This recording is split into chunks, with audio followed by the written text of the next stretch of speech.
ఎందుకనంటే ఇప్పుడు మనకి ఆర్థికంగా డబ్బు లేకపోయినా కానీ కొత్త రాజధాని ఏర్పడింది కాబట్టి ఆయన మనకి మంచిగా చేస్తున్నాడు.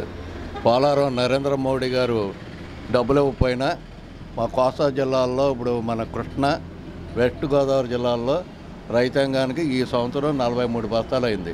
మాది పెదపాడు మండలం నెగిటివ్.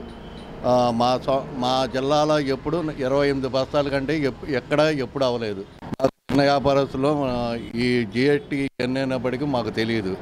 ఆ జిఎస్టీ మూలాన మేము సంపాదించిన దాంట్లో ఇప్పుడు ఈ పూట ఈ 3 నెలలకే నేను 5,000 రూపాయలు ట్యాక్స్ కట్టాలి. దీంట్లో ఉండేది 10 రూపాయలు, కానీ ట్యాక్స్ కట్టేది ఎక్కువ అవుతుంది మాకు.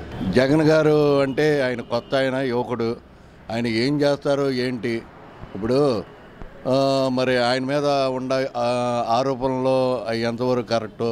ఇప్పుడు ఈయన సీనియర్ మోస్ట్ లీడర్ కదా, 75 సంవత్సరాలు చంద్రబాబు నాయుడు గారికి. ఇప్పుడు ఈసారి కూడా ఆయనకు ఒక అవకాశం వస్తే మంచిది కదా, మన రాష్ట్రం బాగుపడుతుందని మేము అనుకుంటున్నాం. పవన్ కళ్యాణ్ గారు ఉన్నారు. పవన్ కళ్యాణ్ గారు కూడా ఆయనకి రాజకీయం అంటే కొత్తగా ఏర్పడ్డారు కాబట్టి ఆయన ఏం చేస్తారు ఏంటి అనేది మనకి ఇంకా క్లారిటీ రాలేదు. ఆయన అసలుకి ఆయన మేనిఫెస్టో ఇది పెట్టలేదు మనకి. ఆయన ఏమి చేస్తారు ఏంటి అనేది మనకి ఇంతవరకు లేదు. అది మేము అనుకుంటాం టీడీపీ వైసీపీ మధ్యలో ఎక్కువగా ఉంటుంది. పవన్ కళ్యాణ్ గారు 3rd ప్లేస్లో గట్టిగా ఆయన పోటీ చేస్తారు కొన్ని చోట్ల. సీఎం అంటే ఉన్నాడు సీనియర్ ఆడే, చంద్రబాబు నాయుడు అయితేనే బాగుంటుంది. అది పిల్లపూకోళ్ళకి ఏం తెలుస్తుంది రాజకీయాల గురించి, చేయటం గురించి. చంద్రబాబు నాయుడు వస్తే ఆడు అమరావతి చేస్తాడని నమ్మకం ఉంది. చేయకపోతే మట్టుగుచ్చిపోతాడు. ఇదే ఆకర్షించాడికి చంద్రబాబు నాయుడు. ముందు ఈ అవకాశం అంటే ఇప్పుడు కాదు. చంద్రబాబు నాయుడు సగం చేసినవి ఉన్నాయి కదా, అమరావతి ఒకటి, పోలవరం ఒకటి, ఇవన్నీ బ్రేకులు అయిపోతాయి. అందుకని చెప్పి ఏంటంటే చంద్రబాబు నాయుడు ఈ టర్మ్ కూడా వస్తే నెక్స్ట్ టర్మ్ 20 సంవత్సరాలు జగన్ వస్తాడు. ఇప్పుడు రాకూడదు, అనవసరం. వచ్చినా కూడా తలనొప్పి, జుట్టు పీక్కోవడమే. జగన్ ఏమీ చేయలేడు. అందుకని చెప్పి ఇంకొక 5 సంవత్సరాలు పాదయాత్ర చేసుకుంటా కోడి కత్తులు బోడి కత్తులు అనుకోకుండా ప్రశాంతంగా జనాలు అడిగింది చెప్పుకుంటా ముందుకెళ్తే తనకి ఫ్యూచర్ ఉంది. ఈయన పవన్ కళ్యాణ్ చిరంజీవి కంటే గొప్పవాడు. పవన్ కళ్యాణ్ చిరంజీవి కంటే గొప్పవాడు కాదు కదా,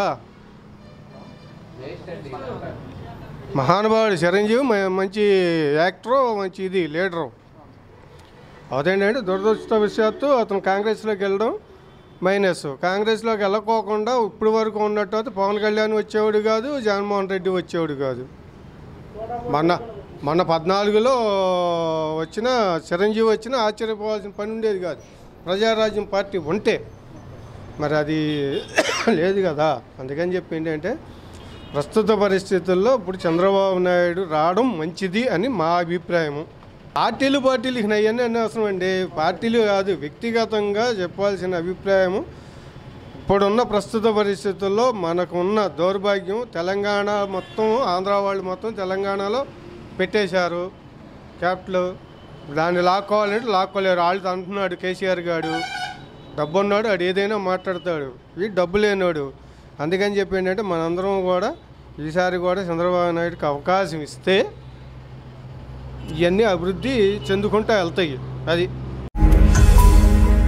ఈ వీడియో గనుక మీకు నచ్చినట్లయితే లైక్ చేయండి, షేర్ చేయండి. మరిన్ని వీడియోస్ కోసం మా ఛానల్ను సబ్స్క్రైబ్ చేయండి.